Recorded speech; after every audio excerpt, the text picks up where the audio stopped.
Mexico, Argentina, and the USA clinched their way to the next round of the FIFA World Cup. And a lot of big news coming out of the sports world today. I'm your host, Ariel Meza, joined with, once again, Jero and Kyle. What's up, guys? How you guys been doing? Good. It's a good day to talk about some sports. I'll say that much. We'll say first, before we get into it, Father's Day just passed. How was your guys' weekend with your dads? Or did you celebrate anything, do anything? Yeah, I mean, I gave him a phone call, hopped on FaceTime for a bit. He's out of town taking care of work stuff, so, best I could do is that. And he's going to come in this week, so I'll make sure to celebrate him as much as I can this week. And happy belated Father's Day to all the fathers out there.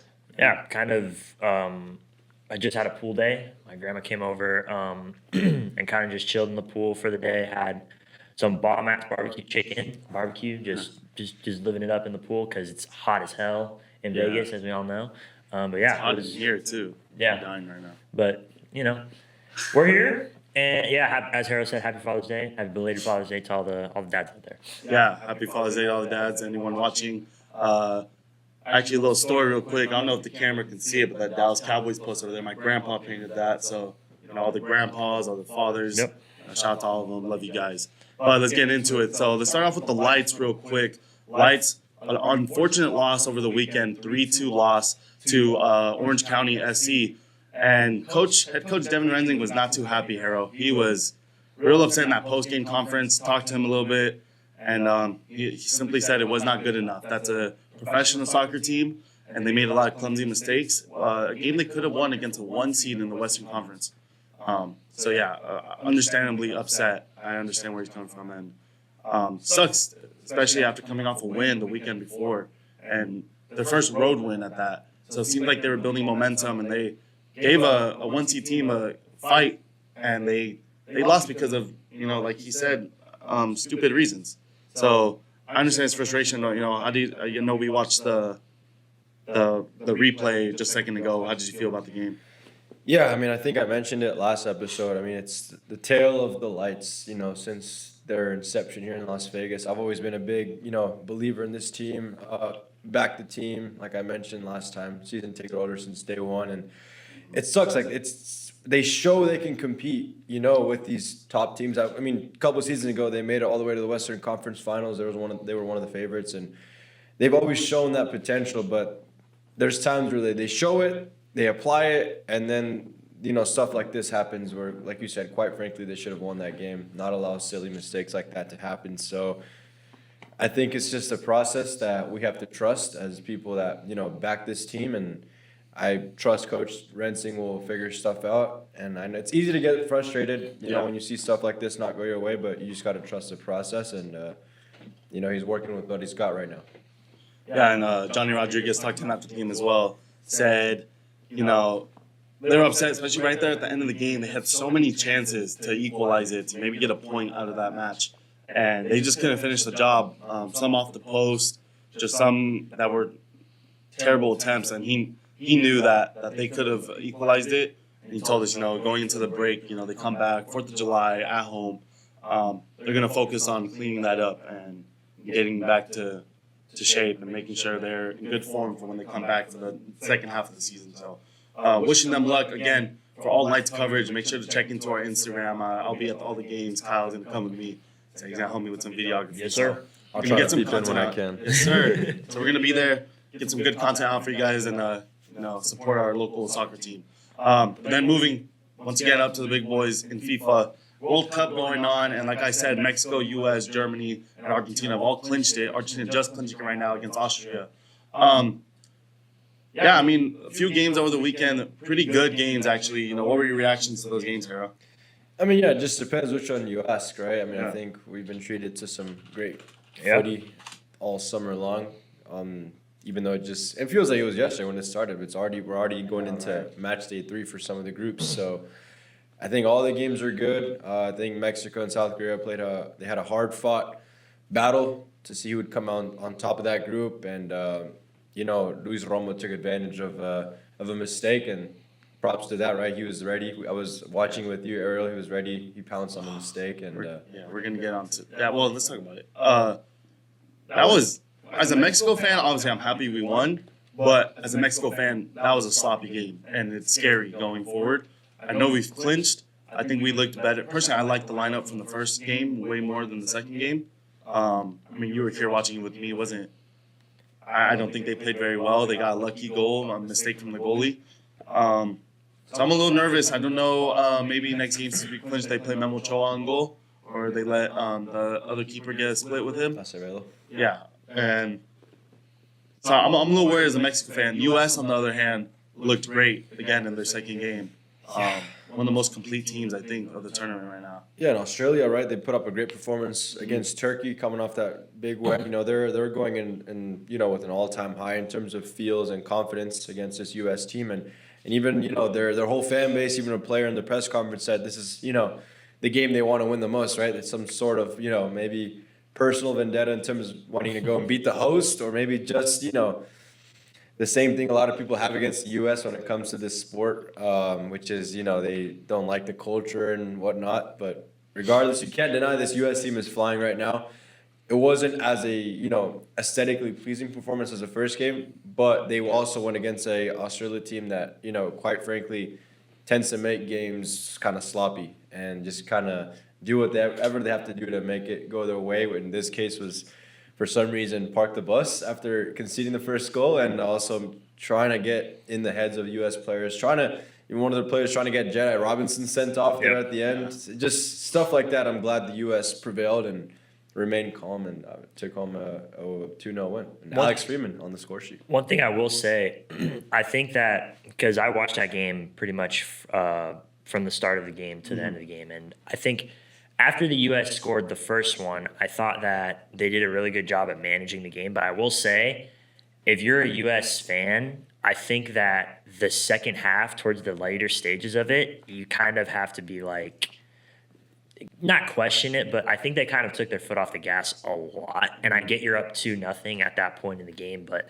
I would have liked to see some sort of yes, they did still create chances, but I think Australia really came into their own in the late second half. And whether or not that's the plan that Pochettino had, but I would have just liked to see more aggression from the U.S. because you want to play a complete game, and if you can get sloppy, and that's what they did. And I think Australia kind of rallied too late in a way, but so they still played a really good game. I don't know why after the first goal, they kind of took their foot off the gas, but I think that if you're a USA fan, I mean, this is kind of the moment for them in a way, because you're one of the hosts. You probably have the country behind you. It's one of those things that it's kind of good to see, but at the same time, you want to see them play that complete game, and I think they did that against Paraguay. Yeah. I think that because Gio Reyna scored that Trivela goal, that's kind of the foot on the gas that I'm talking about. But I just think that if you want to compete for the World Cup, you got to play 90 minutes, and you have to complete the game. But nonetheless, I think it was a good performance from them. But I loved seeing Seattle's fan reaction after the Freeman goal got called, VAR check. So it's just good to see. It's fun to see, Yeah. And to be fair to them, I mean, they still did create chances. Like Balogun missed, that counter attack. But he still played a good game. But I agree with you. I mean, I think this game could have easily been a 3-4-0 win. Obviously, Australia, like you said, had their own chances, but definitely. I mean, you can't complain, right? We can't walk out complaining from this. In my opinion, they're the most complete out of the three host nations. Yes, Canada just gave Qatar, quite frankly, a beating. But, I mean, you look of strength and schedule right there, and I think the U.S. putting up that complete performance against Paraguay, who we mentioned last episode, went through a gauntlet to get to this World Cup. Mm-hmm. And Australia, who's always been, a team that can complicate games, even though I think I said it should be the game you should win. They always, show up even if it's late, try to complicate stuff. So I think the U.S. has been the most impressive host nation, in my opinion, by far. And I'm excited to see what they do against Turkey now that they locked up first place in their group and can, do what they want in terms of rotations. And Turkey.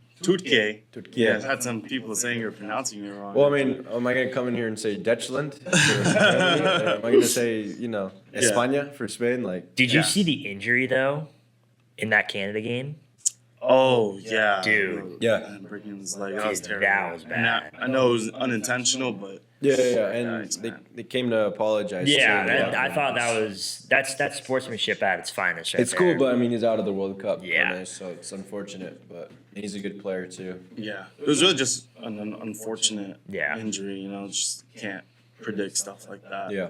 But yeah, back to Turkey, like you're saying, they're already out. And you called it last week that kind of a fraud dark horse team. Now they're out, and they're the team that everyone was saying was going to humble the U.S. Me included, and now I don't expect that at all. Especially, only maybe if the U.S. is not taking the game seriously because they've already clinched it. But yeah, they can do what they want, and I'm sure the U.S.'s second team, if they're putting them out there, could still compete with Turkey and probably dominate that This is the game. difference too. Like this second team that could be potentially fielded out against Turkey, depending on who's watching, is not the same second team that the U.S. has, put out in Gold Cups or Nations League. And when you look at that, I know. Obviously, you're a big Mexico fan, but the U.S. has played, beat, and lost against Mexico with B or C teams. Like I think of the 2021 Gold Cup, that was a C team. That was Matt Turner's first ever experience with the U.S. men's national team. We had guys like, I'm gonna tell you right now, Sam Vines, George Bello, Shaq Moore. You probably don't even know where they're at right now. It's a lot of guys like that were rotation, and the U.S. has done that a lot over the past couple years. Now, this team, these are all guys that got called up to the World Cup to be ready for anything. The only guys I see that could fall under that B team, list would be like a guy like Christian Roldan. I could see him getting minutes, but even then, he goes out there, puts in a shift. I know a lot of USMNT fans have their opinions on him, but even then, like guys like Sebastian Berhalter, every time he comes in, I like the shift he puts in. So even if the U.S. goes out there, Pochettino puts in what people will say is their alternative lineup, Zendejas, Berhalter, stuff like that, I'm okay, and I think they'll put up maybe even come home with the 3 points, even though, like you said, it may not matter as much anymore. But still, this is definitely, in my opinion, the best U.S. team we've seen in a really long time. Maybe, absolutely. And you got to maybe factor, too, it could have been even better. Guys like Johnny Cardoso and Atletico Madrid got injured. Tanner Tessman not being included. Like, this could have been even more dangerous, but happy with what we're seeing right now, and we'll see what they do. Yeah, again, a rival team, but I can't lie, it's a little exciting to see the U.S. do good so far. Will they carry over into the knockout rounds? I'm not sure, but Yeah, time will tell now. I at least hope for the first game. At least I live in the U.S. I want U.S. to succeed. I want soccer to succeed in this country and grow, and that's only going to happen if the U.S. team is performing, especially for young kids. So it's still good to see them do well, and I hope that continues. Let's move on to Group H. Spain, Saudi Arabia, Cabo Verde. Story for me right now in this group, and Uruguay. So Lamine Yamal gets his first goal in his World Cup career. He's arrived. Age of 18. He's 18? 18 years old. Insane. He's only second after Pele. Yeah, that's insane. Yeah. And then Cabo Verde tying again against top two team in that group, predicted to be top two, right? Yeah. Uruguay tied. They tied to Spain. So could you see Cabo Verde, maybe making a little upset here and getting second, maybe first place in this group? If maybe Uruguay beats Spain and Cabo Verde, beats Saudi Arabia. I like Uruguay. Historically, they've always been a really good national team, but I just think there's a couple things not clicking right now. They haven't been able to recover since losing guys like Suarez, Cavani, stuff like I feel like they haven't just been the same. And it sucks because even 2 years ago in the Copa America, they were one of the favorites to win the whole thing, and they made it all the way to semis, lost to Colombia, but they still look good. But now it's like this past year, like they lost it to the U.S. Obviously, the U.S. is flying right now. They lost to the U.S. 5-1, like literally in the preparation match. Mm-hmm. And it's like, this is not the same Uruguay is what I'm trying to say. It's not the same Uruguay that I feel like people have grown up watching. And so I could definitely see Spain just taking care of business as they should. I'm not saying they're going to go out and do what they did to Saudi Arabia or do what they just did to Saudi Arabia to Uruguay, but I think I could see them getting the 3 points, and then Uruguay's going to be in a little bit of a struggle there. They're going to have to pray some results go their way, right, to go in as that second or third place. But I think Cape Verde could beat Saudi Arabia. I'm convinced they can. They showed dog against Uruguay. And I think people complaining and, just towards Spain's draw against Cape Verde have silenced a bit now after seeing what they did to Uruguay, you know? Because at first people were saying, oh, Spain's not what people were like, nah. These guys just came to these guys came to fight. These guys came to play. They're playing for kind of they're just in it, you know. They have nothing to lose. I mean, you know, they kind of. I'm sure when they got the draw in that group, no one expected them to kind of be in the spot they were, and they drew to arguably one of the biggest, one of the top 3 favorites in Spain. And when you have that dog mentality, as you said, anything can happen. I mean, you're playing basically with your back against the wall and you're just going. And a team like that, whether it's soccer, whether it's hockey, whether it's football, any sort of sport where you're kind of the ultimate underdog, you're a dark horse team. And if you pull off an upset against probably one of those number 1, number 2 ranked nations, there's that speaks numbers and it speaks volumes. And then I think Lamine Yamal, I think in terms of Spain, I mean, he's arrived, and I think that was kind of the biggest thing that we saw, whether it was on social media and all that stuff. But I mean, he was kind of one of the most talked about, I think, just how he would do, and he had a goal in that Spain win, and I think that he will continue to just trend upwards, I think. Let me tell you this, though. I like Lamine Yamal a lot. One of my favorite players right now. But people, I get it. We're in the social media era. A guy like Lamine Yamal produces a lot in that as well, in that department as well. But we need to talk about Mikel Oyarzabal. This guy turns up for Spain every single time he puts on the Spanish shirt. I mean, I know a lot of people, the casual footy enjoyers, maybe don't watch a team like Real Sociedad as much, but he's doing his thing out there for Real Sociedad, club legend out there. And every time he puts on the Spanish national team jersey, he does his thing. I mean, he scored the winner against England 2 years ago in the Euro final.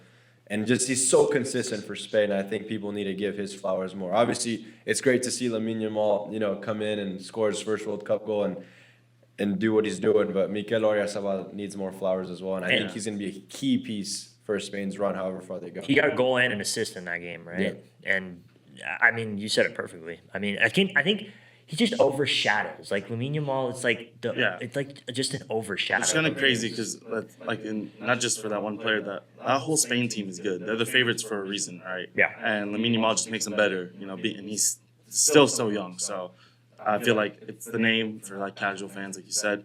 But Spain as a whole is just a complete team, and they should dominate. I think that's why people were so shocked about the Cabo Verde draw.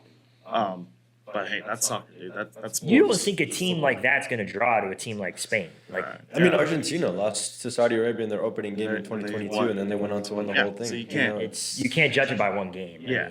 I mean, real quick, last thing for the World Cup. Rafinha getting hurt in Brazil. Scans just came back. I guess it's not too bad. The return is uncertain still, but it's not too bad of an injury, so that's good to hear. But let's move on to just some general news for sports. You mentioned Copa America might be coming to the U.S. So what were you seeing about that, Jero?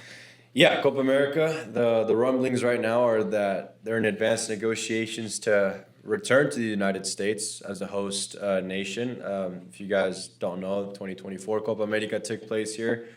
And I think it's perfect. I think it's perfect right now because the sport in this country I think it's going to boom by the end of this summer, by the end of this World Cup. I think you're seeing a lot of people that maybe clowned on the sport or just didn't really pay attention to the sport, now tuning in, getting into that World Cup fever, cheering on for the States. The United States, I think, is at an all-time high in terms of support from people in this country. And just like I said, the sport overall is growing, and now literally 2 years later, you could potentially have Copa America here, which will include the likes of Argentina, Brazil, Colombia, Uruguay, plus the CONCACAF teams that were here last time, United States, Mexico. You're going to have a lot of everything here. And for one, on the fan perspective, the tickets are going to be cheaper than the World Cup tickets are. So I think it's a perfect move to capitalize on the growth of the sport here. And I think everyone wins here. The fans, the teams, and, well, I don't know. I can't speak for the broadcasters and stuff, but I think it's a fun one. Yeah, and news coming out of the NBA. Michigan head coach Dusty May making his move to the Dallas Mavericks. Kyle, we were talking about a little bit before. What do you think this means for Dallas as a team? That after losing Luka and the whole debacle has gone on the past couple of years, what is this a move in the right direction for them? I would say so. I mean, we're not the basketball experts here, but I think just from a sports perspective, I think Dallas was kind of. I don't want to say moving in the wrong direction, but a lot of criticism based on recent moves that they've done, like the whole Luka, the whole GM situation, just that whole thing. And I think Michigan's title run this year was really good. I think Dusty May, he's a stand-up guy, he's a good coach, and I think if Dallas gives him the necessary pieces, I think that he could be a really good head coach for the NBA. Well, I think it will be an adjustment period. I think just with college and the NBA being different in terms of like players and stuff. But I do think based on what I've seen of Dusty May, I think he'll fit in just fine. You gotta hope some things go right for Dallas. Yeah, those poor fans. Yeah, I mean, I'm no basketball guy, but we've all seen the news and we've all seen the comments on social media, and it seems like they can't win no matter what they do. Yeah, and I mean, they have Cooper Flag now. I remember, I like the Mavericks because I'm a Cowboys fan and my mom's from Texas, so I was like, okay, I kind of tried to make myself like all the Dallas teams, but I'm more of a Lakers fan first. It was like Lakers, then Mavericks. But then I really liked the Mavericks because I liked Luka. But then they sent Luka to my team, so I'm like, so now do I have a reason to like the Mavericks at all? I mean, I root for them, but yikes, they just had a rough. And then Cowboys traded Michael Parsons right after. So Dallas fans in general have had it rough. You know, if you grew up a Cowboys fan, you've always had it rough the past 30 years. More news out of the NBA though. Oh, you're making a face because you're a Bills fan, bro? I don't want to say anything, but like I think the Bills have been more disappointing than any football franchise within not in terms of disappointment. I would say anticipation, because we've always anticipated to be good and win it the whole thing, and have not done it. I mean, we made it to 4 Super Bowls straight and lost all 4. Yeah, but you weren't around. Yeah, it's like the same story for me not being around for the I already rings. have my own version of heartbreak, because the Chiefs, every single time we get to the point where we want to be, Patrick Mahomes comes in or Joe Burrow comes in and just ruins my day, and it's depressing. But I think we're talking about the Trae Young thing. I mean, Yeah, I was about to go move on to Trae Young. So Trae Young extension, right? Signing extension with the Wizards. Do you have any details on that? I do. Yeah, 212 million. No, For 4 years. 4 year, 212.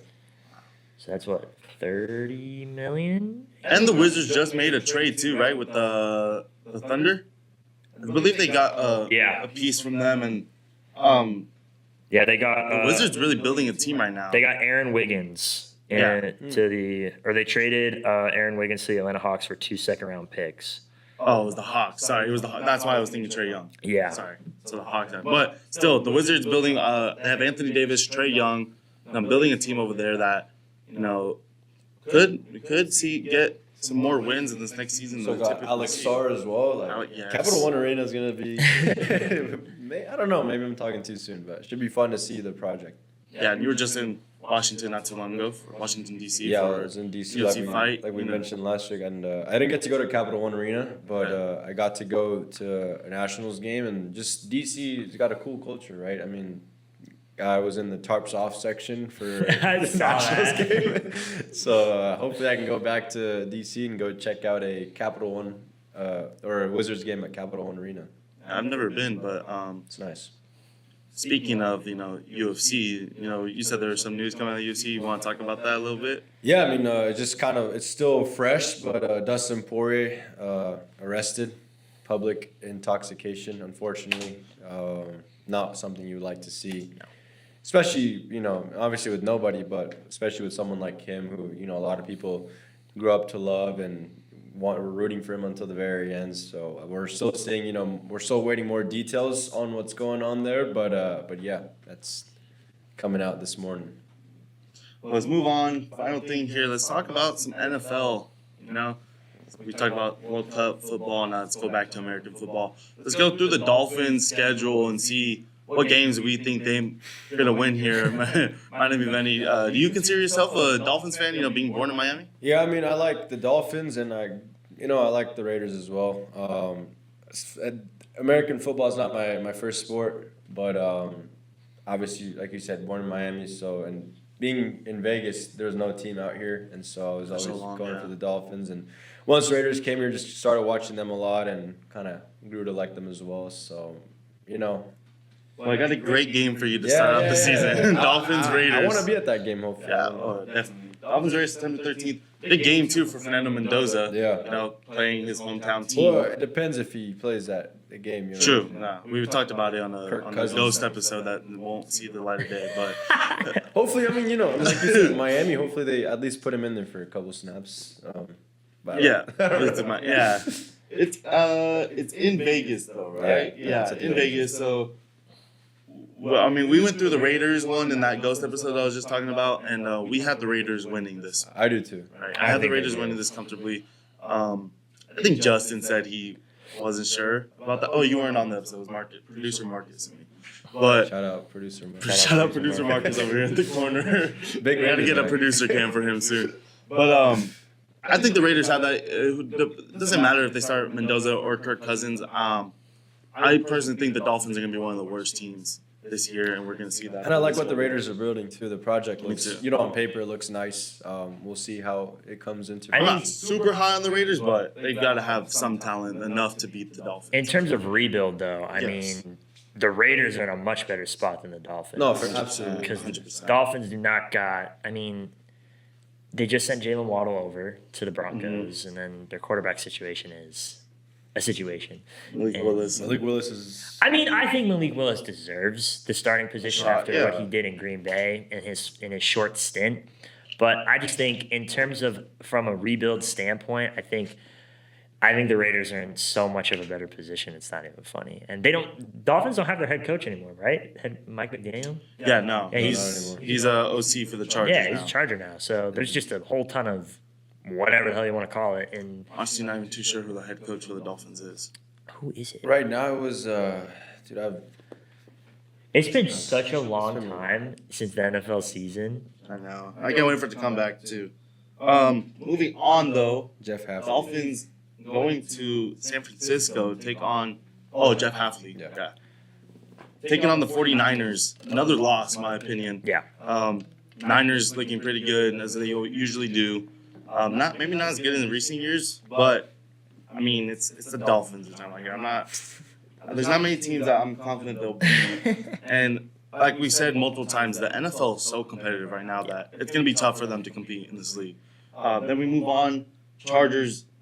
Chiefs at Dolphins. That's another L. Another one. Mahomes should be back for sure. Pretty good team over there too. So Yeah, You had a good price this year at Hard Rock Stadium. I'm not going to talk too much about the Chiefs because we all know how I feel about the Chiefs. Yeah. I'm not even going We to. could probably go through this schedule. I was gonna say we could quick. probably go through this. And Dolphins at Vikings. Lost. Lost. Bengals at Lost. Dolphins. Lost. Lost. Unless, Bengals will be pretty beat up. But all right, what about this one? On October 25th, Dolphins at Jets. Oh, my God. This might be the toilet bowl. Dude, that is. Dolphins at. I'm low key. Okay. Hear I'm me gonna out. give it. Oh yeah. I'm saying. Okay. Oh, my God. That's like. I think the Dolphins get the win. I believe. Okay, this is. I believe in Malik Willis more than Geno Smith. Fair. Yeah. Also, did you guys see the video of Geno Smith? Yes. Yes. Was it his baby mama? One of his baby Yeah. mamas, or just a ex-girlfriend or something? Well, no, she claims that Yeah. they have a son, and she was saying that he doesn't take care of the son. He doesn't take care of the son, and was at his house, and it was an insane video. Geno's fault. Blame it on me. And he told her to blame it on him. That was his advice. So But the Jets are in. The only thing that they got is Brees Hall. That's literally it. well, Garrett Wilson, she's still I with them. mean, yeah, but he's got Geno Smith throwing to him. Like, respectfully, like, Well, respectfully, half of you guys at UNLV were high on him before the Raiders season. So I was. On Geno? Oh, I remember a little debate we had that if who was better than Dak Prescott, and I heard multiple I people did put not Geno say Smith I did not over say Dak. Geno. I did not say Geno. Okay, Someone did. You also have to talk about, like, Seahawks Geno is here. Raiders Geno That was only 2 seasons ago. is here. Jets Geno is, like, here. Old Jets, It's just yeah. the decline. Yeah, that Jets team is. Well, they put some good pieces in. Their defense Jets. is- Their draft was amazing. Yes, their defense is also really good as well, but I think So, do we think it's purely a Geno issue? Are we blaming it on Geno? I'm not blaming it on Geno. I mean, he's in a rebuild. I mean, he's technically a veteran quarterback. I mean, he's. So we'll give the Dolphins a win here. I'd give him a Wins. win on that. This one's in New York, though. Still. I still Okay. think Dolphins. Patriots at Dolphins That's next week. Patriots win. Back to Lions at Dolphins. That's another. What's the point of the segment right now? I don't really Lions know. take the We dub just on have that we one. have to. We have to cover. Dolphins. Dolphins at Colts. At Colts. At Colts. Colts. I think that's a very safe one too. Then we get to Kyle's favorite, Dolphins at Bills. Oh, I mean that's. You know what's Is the crazy new stadium though? ready? Can we Is be the new sure? stadium ready? Yeah. I want The to. only- one thing that's crazy, Not like it makes a difference, but I'm not even gonna lie to you. Like, bro, the Bills are so hit or miss. Like, I say one thing and I'm so confident in that one thing, and we just absolutely. I think we win that game, but I wouldn't be surprised if we lose that One of game. them. Yeah. New and then- stadium has no roof over it, right? No, it No. does have a It roof. does? No, it's got like a partial roof. It doesn't close though. No. I thought it fully closed. No, Is that what people are complaining about? everyone could. I know people. Well, no, they were complaining that they were putting a roof on it because Yeah, fans don't 'cause want. football weather. Yeah, they want the they football want weather, the but advantage you get. but from I playing believe the them. point of it is so that Buffalo can host a Super Bowl eventually. Apparent. You can't have that weather in February No, for a Super Bowl No. with the open stadium. I so- don't even think, dude. The thing with Buffalo is like a Super Bowl there is like that is a tall ask. Like you're asking fans to A, travel to Buffalo, New York, B, sit in, or B, like when they're outside the stadium, you're Yeah, asking like, traveling in terrible weather bro, conditions. that is, it's so much. It's a rough I mean, one to do. I'd love to see a Super Bowl in Buffalo. I don't think it's gonna happen, but I mean, I can't wait to see the new stadium though. Apparently, there's like some aerodynamic wind stuff with the whole panels on the front, and the whole roof has another aerodynamic thing to I'm it. excited to see that one. The It's- Jacksonville one. I mean, that Yeah. one looks pretty cool. Is Commanders also going through a new one? They are going for a new one. They're They not just playing in it. did yet. they approve it? I I think don't know, but they want to make it looks pretty cool. Like the renders. that Yeah. I've the seen. Renders, yeah. Yeah, they look pretty dope. Like Obviously very not- Washington D.C. Yeah. themed. So I really had a pretty dope place for them. They're The are they Titans- out of FedEx Field? They're playing in FedEx still? No, they're playing the Commanders. Yeah, No, they're not right because that's notoriously one of the worst probably stadiums in North America, probably in the world. Just a lot of issues with plumbing and stuff. the Titans also got a new one. Titans have a new stadium. Yeah. again. I feel like every team football in, has in been. Chicago's gonna move out of Chicago and Yeah. to That Indiana is- Bears. I don't know about Indiana that Bears. one, bro. So that's a lot of news coming soon for that. Let's go back to the Dolphins' sorry schedule. The Jets again. Jets in Miami this time. I think the Dolphins. Dolphins. We think the Dolphins are sweeping the Jets. Yeah. A Jets. That's a split. It's a split, And they're both winning the away games.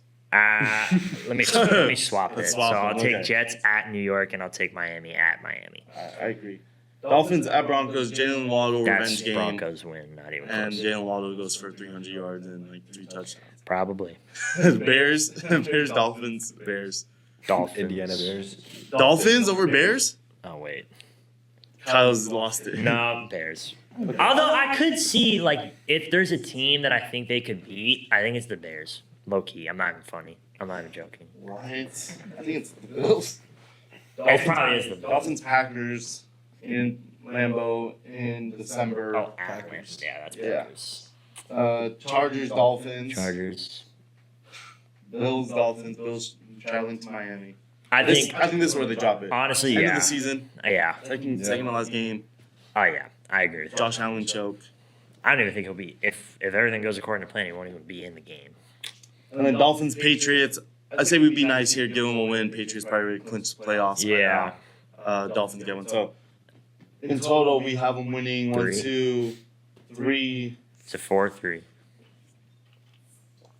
3 games because you swapped out the. Yeah. the We Jets. switched 3 games. 3 games. Probably maybe they get one lucky one. I mean, you can't ask for a rebuild team or a Yeah. team that's in a rebuild to be hot off the jump. I mean, I think it's going to take Malik Willis a little bit to just get used to the system because, I mean, he was a backup for Green Mhm. Bay and he did pretty damn good.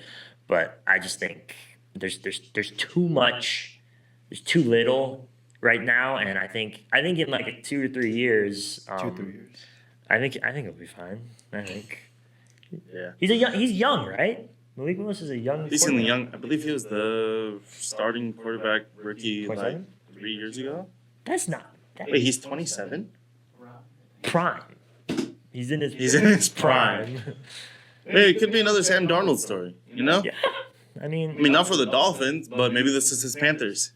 Maybe. And then, he gets shipped off somewhere else and win it all. So, Because his stock definitely rised in the Packers Yeah. when he subbed in for Jordan Love when Love got injured. So he's pretty good. who knows? I mean, the NFL season is less than 100 days away, so I mean, we'll definitely see. But I can't wait for this NFL season. It's gonna be a lot of fun. Y'all think Aaron Donald comes back? Oh my goodness. Yeah, I do. I hope not. I hope not. he comes 'cause back- if he comes back, that league is If he it's comes the back, Rams. the Rams literally would. I would not be surprised if they have like the most favored odds to win the Super Bowl. Dude, they have to. Miles Garrett on one side and Aaron Donald on the other It's gonna side. suck when the Cowboys in the NFC Championship. Oh and they my lose to the goodness, Rams, you're even more delusional. bro. At least I didn't say they're going to the Super Bowl. Next topic. That's all we have. We're ending off on a banger there. Yeah, banger. So yeah, 3-7, 3-14, 3-14 Dolphins team in the 2026 season. So, Harold, my last question for you: are you going to be more of a Raiders fan this year than the Dolphins, or you going to stick by their I'd side? say 50-50 both. Yeah, optimistic on both sides. They're both going through different projects, so just hoping they both do their thing and get closer to their goals. Obviously, it may take longer for one, but Well, that's the price you pay for a rebuild, in a way. Yeah, I don't think either of those teams are going to be quite good. But that's all we have for the Huddle today, guys. Thank you again, Harold and Kyle, for joining me again. I was your host, Ariel Meza, and we're going to catch you guys on the next episode. Peace out.